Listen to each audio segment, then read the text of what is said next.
你有少少忘我嘅，俾人 push 兩下咧，你嗰啲腎上腺素就嚟㗎啦。都明白咧，你自己跑友咧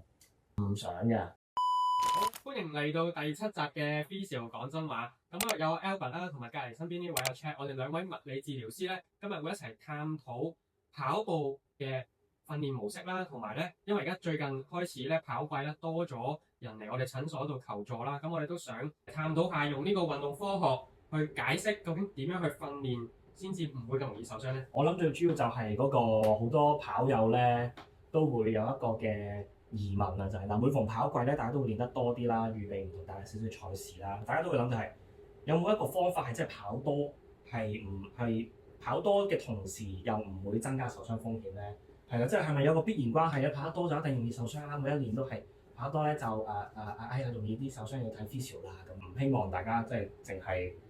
受傷先嚟睇我哋啊咁樣即係或者每一年一有受傷就過嚟睇啦。今日希望透過今集內容咧就可以分享下點樣可以控制好大家嗰個訓練量，或者係點樣可以進步嘅同時避免受傷風險啦，帶嚟少少唔同嘅科學概念啦。咁若果不幸受傷的話，嗰個復康嘅原則係點樣咧？可以盡快跑翻步啦嚇。咁我諗第一個大家都會好想問嘅問題，我代大家跑嘅就係究竟跑幾多先係叫做跑得太多會容易受傷咧？Albert 你平時即係我諗可能平時診所都好多病人咁樣問你呢個問題啦，你睇法係點樣咧？我發現咧，其實好多跑友咧，佢哋都有一個misconception 咧，佢哋會好計住自己跑咗幾多公里啦。係，即係可能傳統嚟講都係會mark 低自己一個禮拜跑咗幾多公里咁樣嘅。係啊，即係例如跑幾多係啊？跑幾多咁樣嘅。係啊，佢就會嗱，當我今個禮拜跑咗100，咁我下個禮拜係咪就可以跑81？跟住慢慢加上去咧，一個禮拜跑100都幾跑。係即係例如啦嚇，但係咧，原來我哋發現，如果你睇翻啲運動科學嘅研究咧，佢哋發現咧，原來我哋去盲目去淨係 depends on 嗰個里數，去追個里數咧，其實係會增加咗你受傷風險。所以咧，其實今日想介紹一套方法咧，我哋去點樣控制個運動量咧？我哋其中一個方法可以咧試下用一個叫做自我檢測嘅系統啦，即係一個比較主觀嘅辛苦程度，我哋叫做 RPE（Rate of Perceived Exertion） 嘅一個自我強度嘅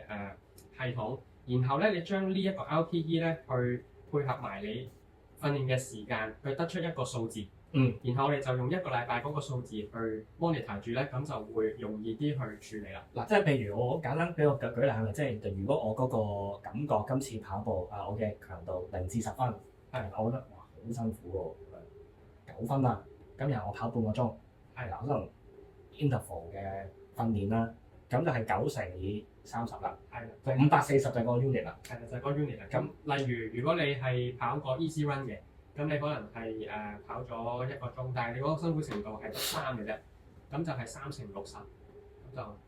就180嗰個 unit。咁但係你得出呢一個嘅 unit 嗰個用處喺邊度咧？嗰個用處咧就係我哋都係會加埋1週個訓練量，然後咧我就對比一下同過往1週啦，或者甚至1個月嗰個。其實係一個量度單位啦，係啦，咁都係我哋稍後可以再講，就係呢個量度單位可以點樣應用嗰個課表嘅安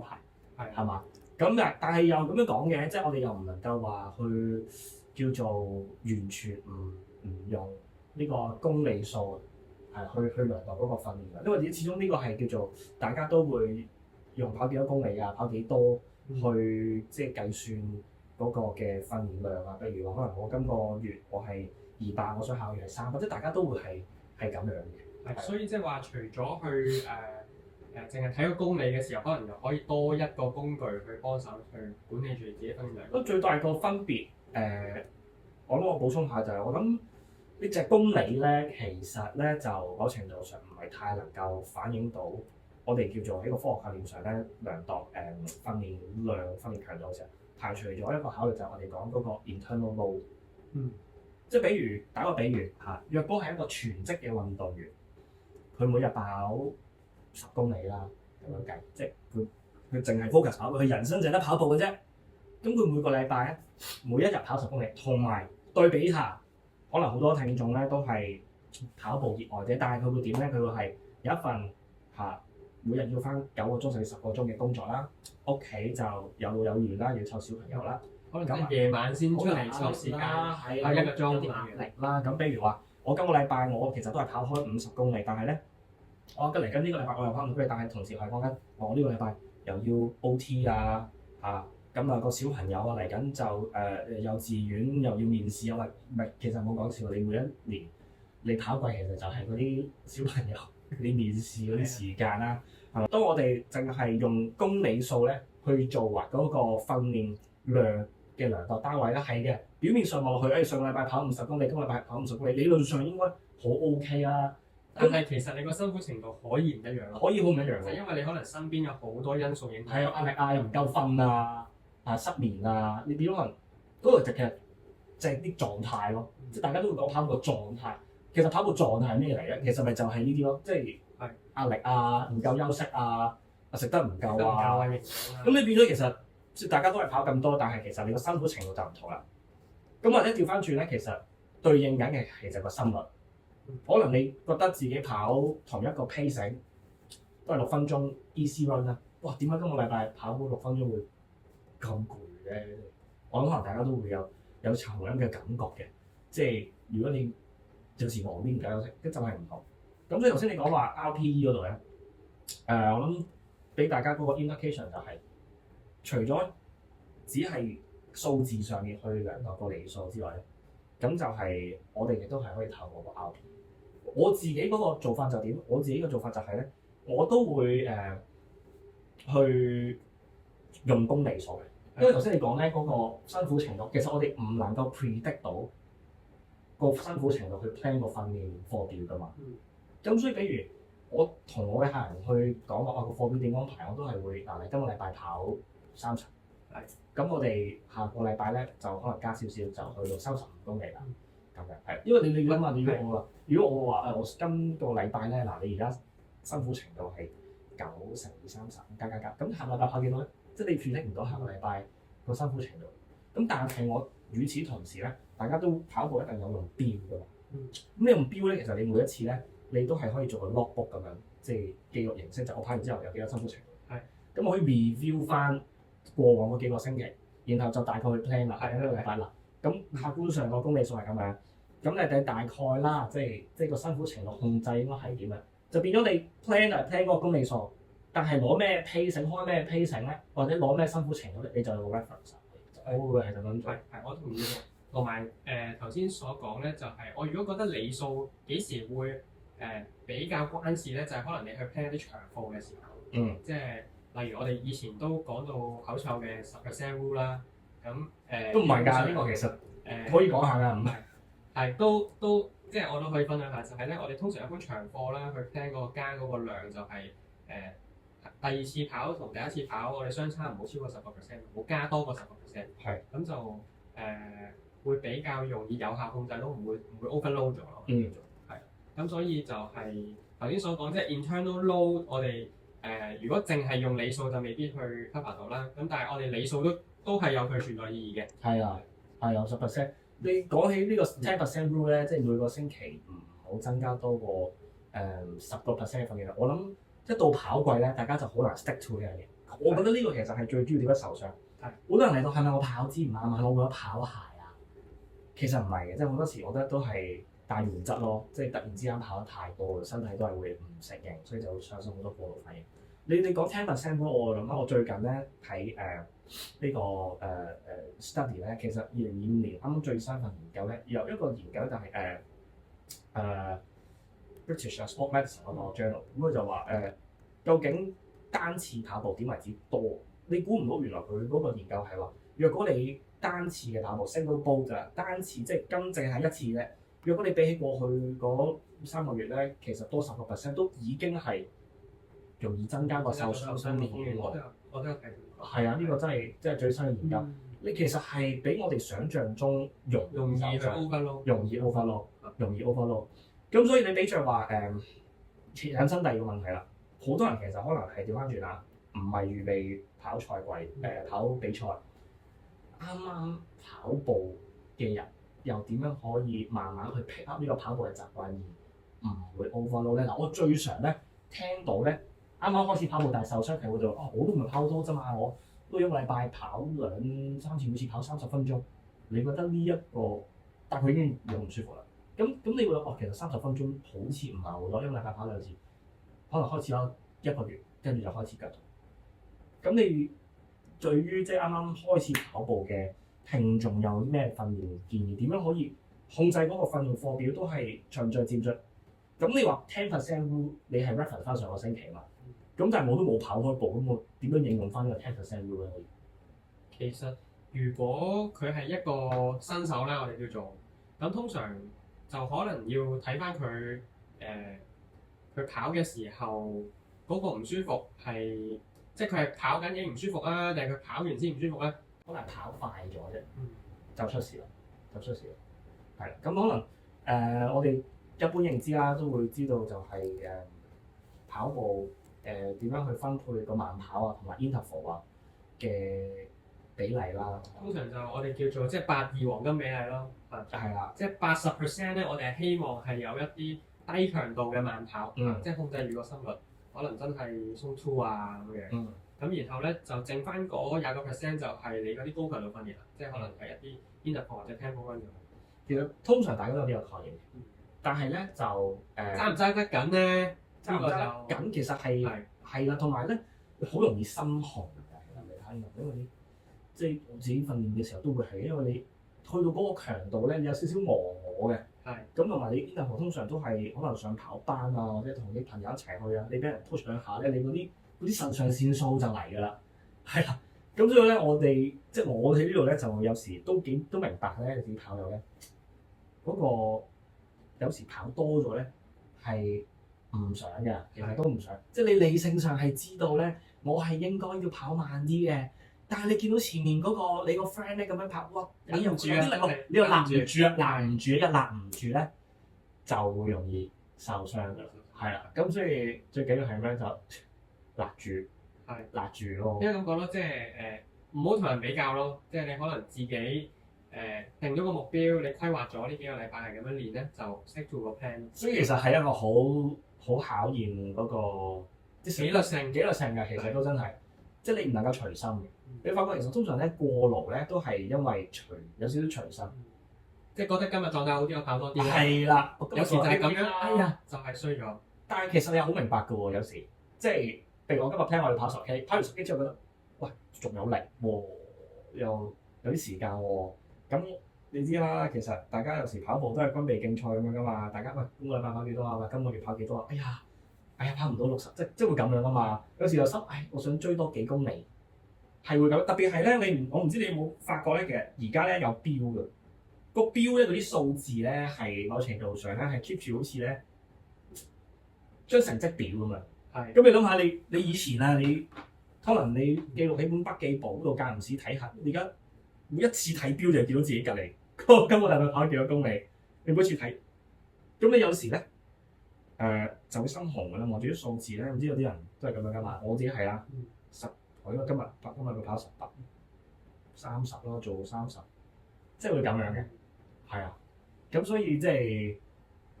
嗰個心態。我諗跑步咧到最後咧，點解有啲人又會 keep 住跑咁耐都唔受傷？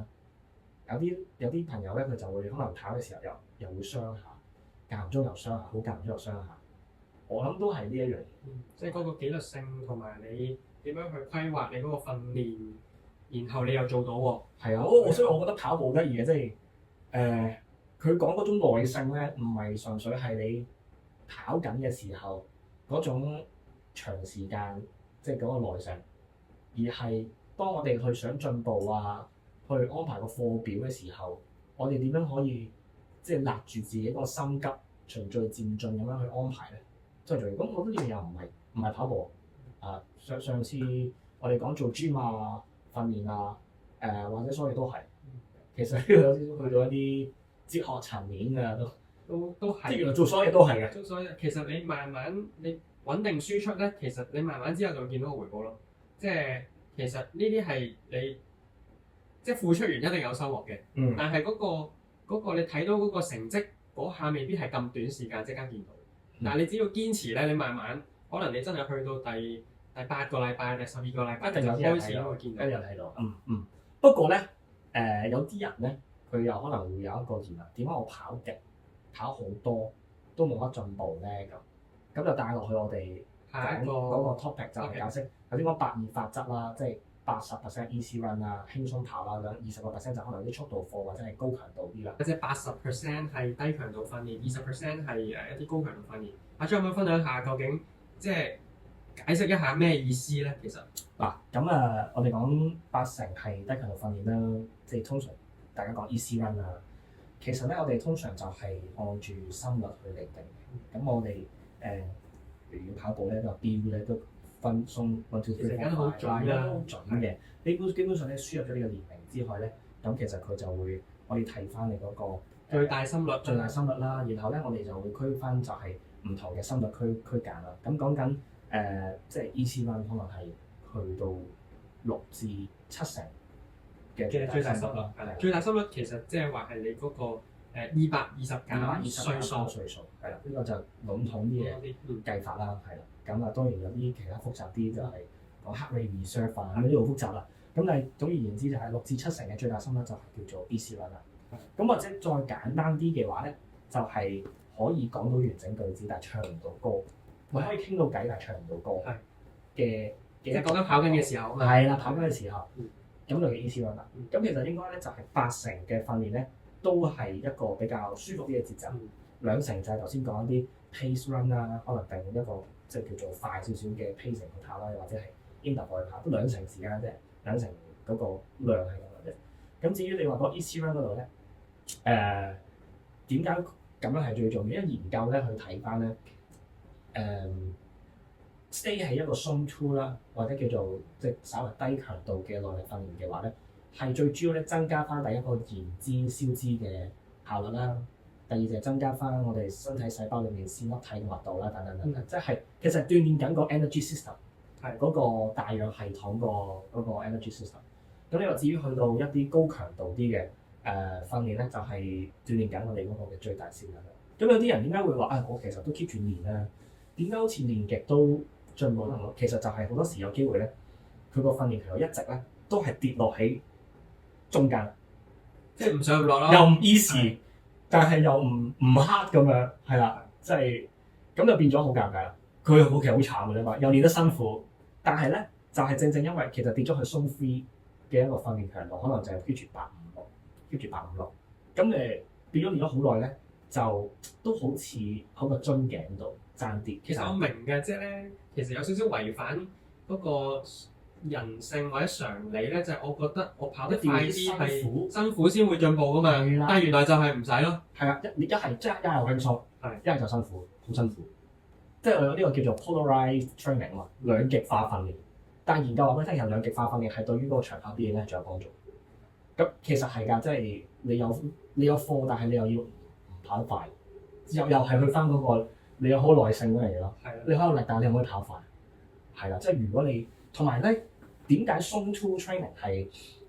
叫做係一個 sustainable 嘅訓練強度咧？其實頭先咪講嘅，即係跑得太快 interval， 跟住就容易受傷嗰樣嘢。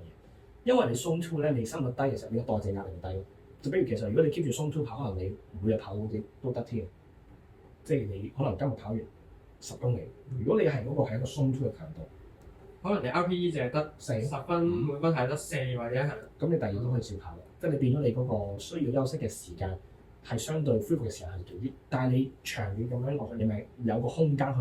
增加個訓練量而避免受傷嘅風險咯。如果你下下都咁辛苦嘅，其實你跑完金課，你其實第2日再跑之前，你已經 feel 到隻腳好似好攰啊，好似好攰。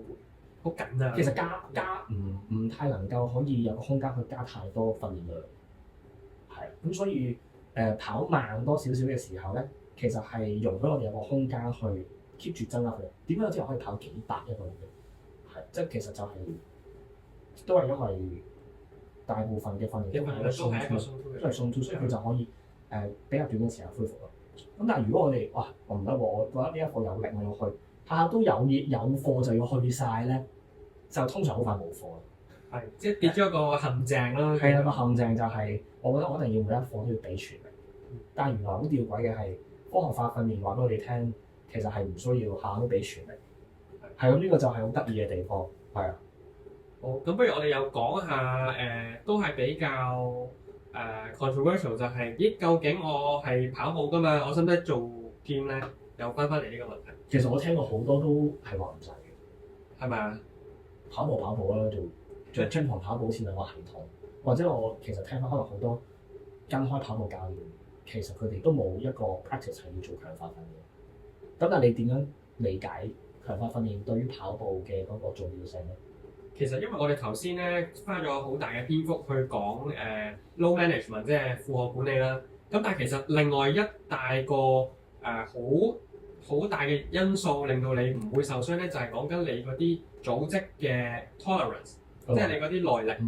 即係講緊不論你骨質密度啊、你肌肉嘅耐力啊、肌腱嘅韌性啊，其實所有嘢咧，我哋知道原來透過一啲肌力訓練咧，我哋可以提升到。咁然後我哋將個身體 build strong 咗，我哋強化咗個身體之後，你再跑咧，其實係冇咁容易受傷。但係我會即係有個疑問啦，講啲跑手就係、即係如果我已經係一個禮拜跑緊3-4日嘅跑手啦，係我點樣可以喺我嘅課表裏面再加入啲肌力訓練而唔會過勞咧？其實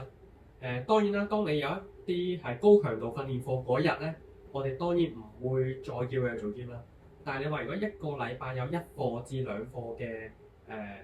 喺健身室度做一啲肌力訓練咧，其實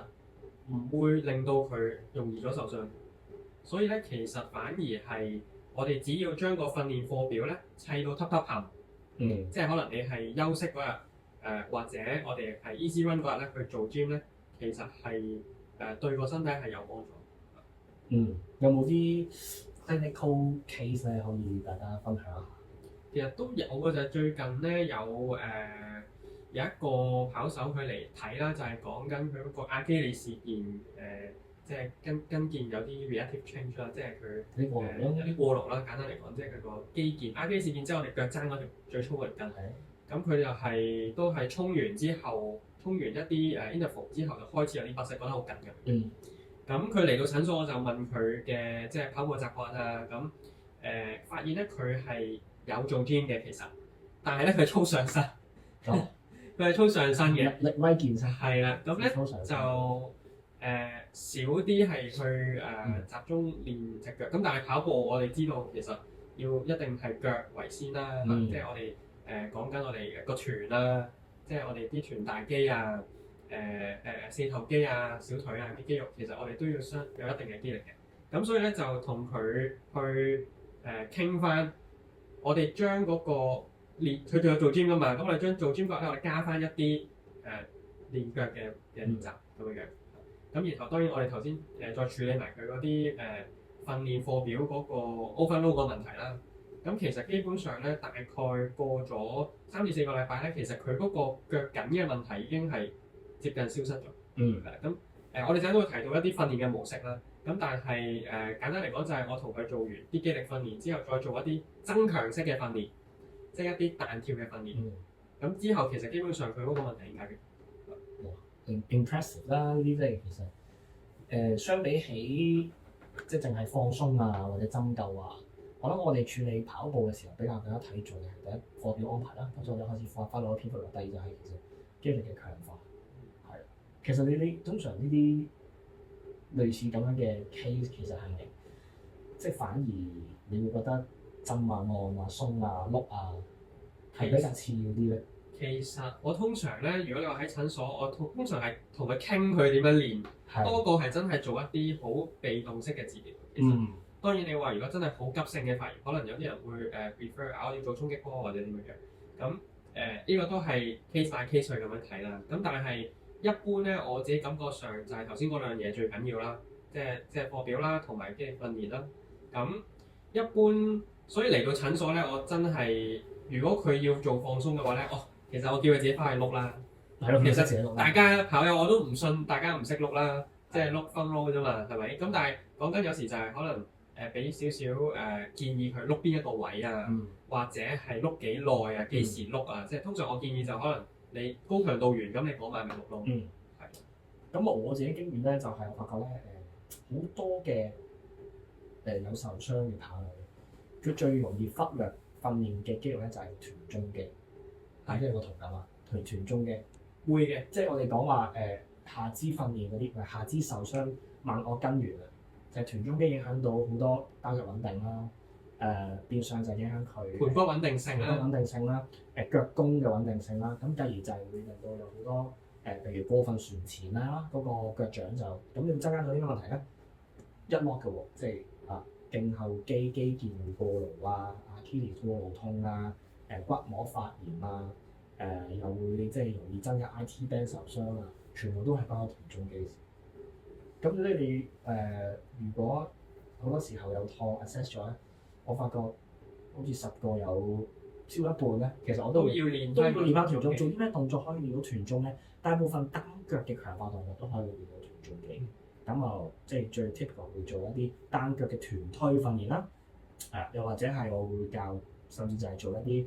箭樽啦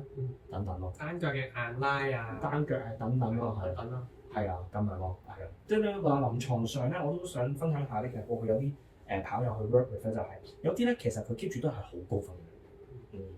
話低唔低話都唔好啦，每個禮拜平均都50-60 K 嘅。咁然後 keep 住報大大小小嘅山賽啦、跑賽啦，好得意，佢基本上睇我之前咧，都係每個星期咧都要去睇 physio，咁都係做一啲針灸啊、衝擊波啊，個個星期。即係某程度上，佢物理治療咧，對於佢嚟講咧，其實係一個保養，去讓佢可以舒緩到個痛，去繼續跑步。咁但係其實你呢個 concept 係其實好多人都係呢個 concept，好多人跑得多嘅都有 concept 嘅，係啦，即係跑到咁多痛就 physio 舒緩下，然後就繼續跑。我哋會變咗一個舒緩角色，但係其實今日我哋就想分享一樣嘢，其實我哋可以有方法，你係 keep 住跑，但係都唔一定要睇 physio，係啦。咁到最後其實我同佢 work 咗好一段時間，因為佢都差唔多半年，但係講緊係因為佢都有啲即係一啲傷患比較耐嘅傷患啦，係啊，即係嗰個脛後肌肌腱過勞啦 PTTD 咧，就好長好長時間。咁到最後其實係 manage 嗰個課表啦。咁對於一個跑50-60公里嘅跑手嚟講，你要一個禮拜跑得翻2-3場好難，但係都冇辦法，係即係你只可能同我你先減低練強咗之後就慢慢增加翻。咁過程我哋就做好多強化，到一段時間過後，其實佢而家嗰個狀態就係已經 keep 住可以 sustain 一個比較高啲嘅跑量，唔受傷而繼續去做唔同嘅跑唔同嘅山賽啊，即係路跑啊、山賽都可以。喺呢度咧，我又想補充少少頭先，即係你講由跑50K 一個禮拜變20K 呢個禮拜，呢個 concept 咧其實係我哋會叫做一個相對休息呢個 concept。relative rest 啦，係即係唔係完全休息，唔係完全休息。因為好多跑友咧，佢哋會覺得你又要我完全停晒咁樣樣，咁跟住之後我又唔知要唞幾耐咁樣樣，咁其實唔想唞啦。係啊，就唔想唞啦，咁就會去一係就硬着頭皮繼續練，一係咧或者咧佢用錯方法，就我唞完之後先再跑翻，但一跑翻又跑翻之前嗰個運動量喎。咁咧就會重複受傷，即係好似一直都斷唔到尾咁樣。我哋呢個叫做 yo-yo effect 啊，係即係佢嗰個訓練量永遠就係一係好高又好低，又好高又好低，係啦，即係佢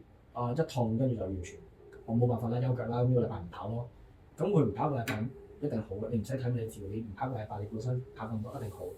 咁好啲啦，咁跟住然之後我又跑翻50，一日嘅由頭，即係不斷輪迴咁樣，呢個係都係我哋好典型喺臨床上面見到嘅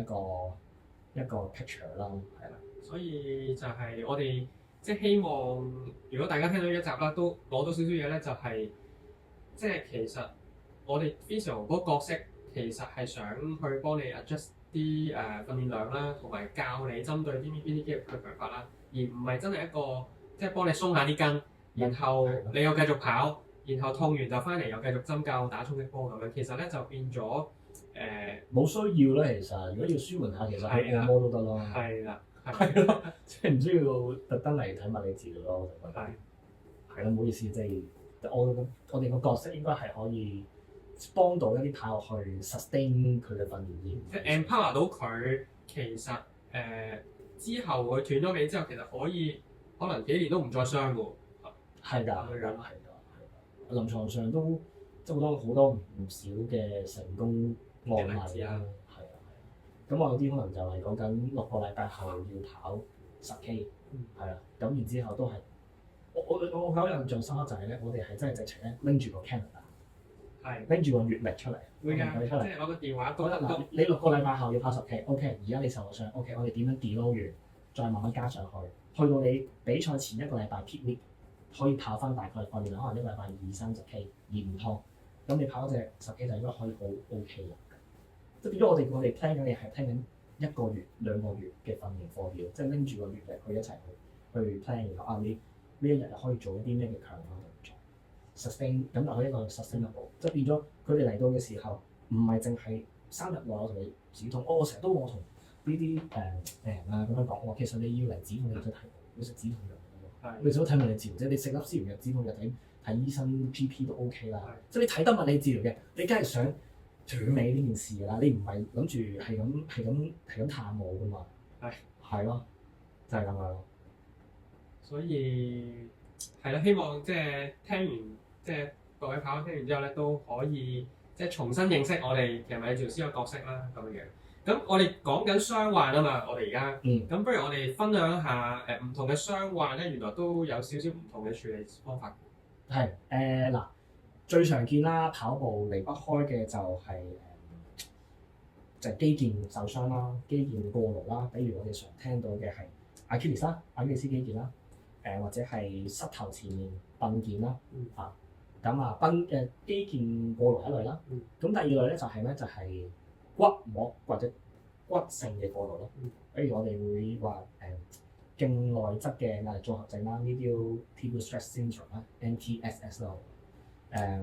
咁兩類咧就有啲分別啦。即係肌腱嘅受傷同埋骨嘅受傷咧，喺嗰個處理上面咧，其實係完全唔同喎。係完全唔同。頭先你話 relative rest 啊嘛，係嘛？即係如果跑到咁上，我哋唔係完全唞嘅，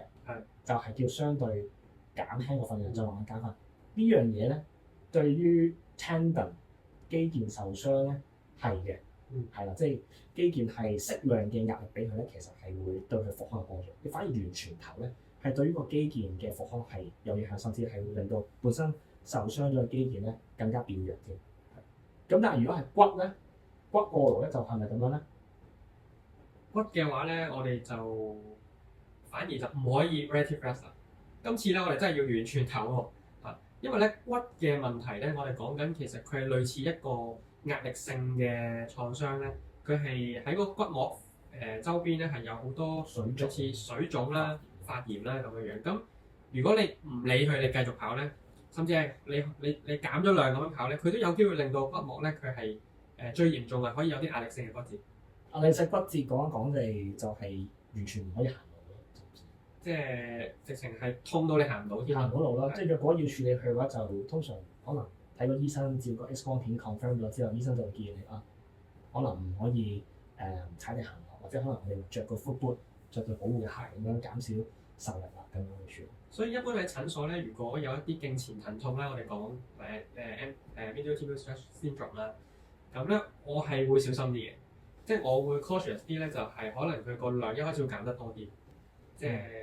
因為我唔想佢去到壓力性骨折之後，你要唞一段長嘅時間。有冇一啲簡單方法可以講下？即係如果係跑友有痛，懷疑係有冇好簡單自我測試嘅方法，可以知道係咪有機會係 tibial stress 先即係骨膜壓力痛？係，其實好簡單㗎，你攞3隻手指，然後咧你喺嗰個頸前內側嗰方嗰個骨膜位咧，你就敲下佢，即係如果你敲佢，你發覺另一隻腳完全唔痛喎，呢邊咧係痛喎，咁你就要小心啦。即係你可能係有機會要揾專業人士去再幫你 check 一 check。係啦，咁樣樣，即係唔係純粹肌肉過勞啦，變咗有機會係骨過勞。係骨過勞咧係唔係跑少啲？係有機會可能係要完全唞嘅。係即係可能要短時間停賽咁樣樣。係坐波間咯，坐波間咯，即係冇得跑啦。係即係咁樣啦。係咁，如果肌腱講翻肌腱啦，肌腱過勞嘅話就處理方法咧就係 stick to 頭先我講課表訓練嘅安排啦 deload 啦。咁同埋就會係加翻啲針對性嘅肌腱復康運動。有啲人會覺得肌腱痛就唞啦唞，跟住頭先就話唞完之後跟住冇咁痛喎，就跑啦，又跑翻多啲。通常咁樣都係個肌腱就 keep 住安，同埋個肌腱就會 keep 住過咯。咁如果急性嘅肌腱，你會點樣處理咧？通常急性肌腱嘅話就即係我哋當然都會做啲止痛嘢啦，啲針啊，鬆一鬆翻啲肌肉啊咁樣。咁但係我哋從嗰個復康運動個大原則嚟講咧，急性或者係比較痛啲嘅肌腱痛咧，一開始我哋會做多少少一啲等長收縮、低強度嘅訓練。比如話係膝頭肌腱痛，可能一開始會係做軟凳，咁嗰個肌腱用力，但係唔使關節上上落落咁樣，係啦，就住個痛咁樣去輕輕做一做。咁譬如如果係阿基里斯肌腱痛，可能一開始就係定住坐喺度，夾夾尖定住，或者係企喺度雙腳夾夾尖定住，即係咁低強度啲咯。咁研究話俾我聽咧，原來低強度嘅等長收縮訓練咧係可以有即時止痛效果，而嗰個即時止痛效果咧係同食止痛藥差唔多嘅喎。與此同時，你唔單止止咗痛，你亦都同時係俾緊一啲刺激，讓個肌腱咧去有一個修復嘅反應。咁即係其實唔使食止痛藥，基本上甚至除非真係好痛啦。如果係嗰個痛忍受到嘅話，其實直接去做一啲等長收縮嘅訓練咧，係既可以止痛，亦可以促進翻嗰個肌腱嗰個修復嘅嗰個過程。補充少少，即係如果我哋等長收縮嘅意思咧，即係我哋 hold 住嗰個動作啊嘛。咁一般咧，我哋就可能 hold 45至60秒咯，為之一下咯。係，冇錯。咁然後我哋可能做3至5下為之一組。冇錯。咁其實臨床上係真係 work，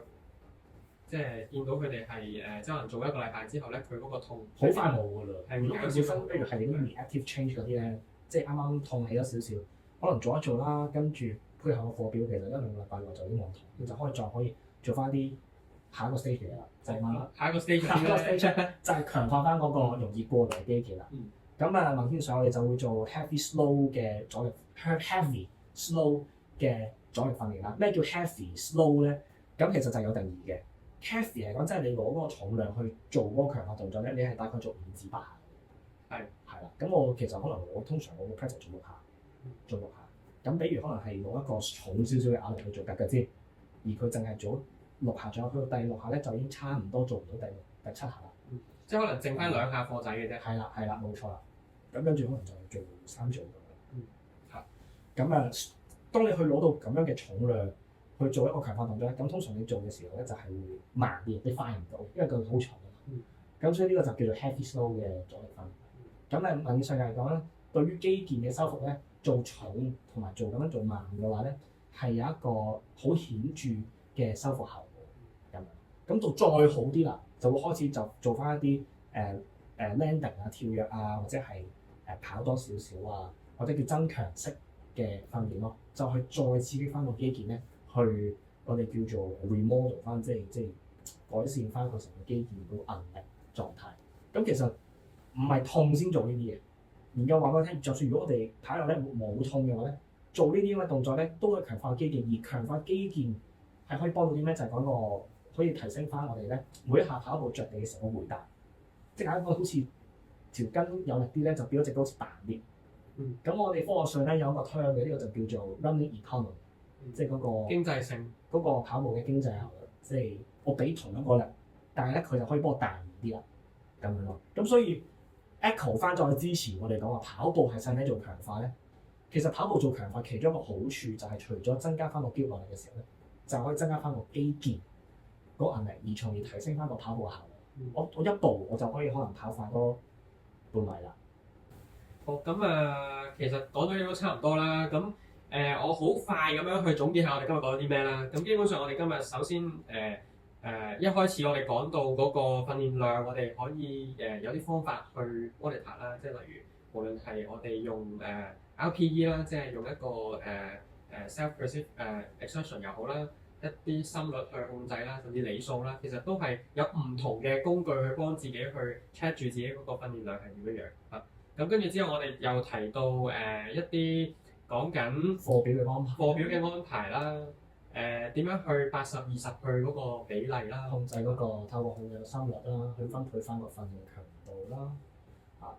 咁同埋我哋亦都講到就話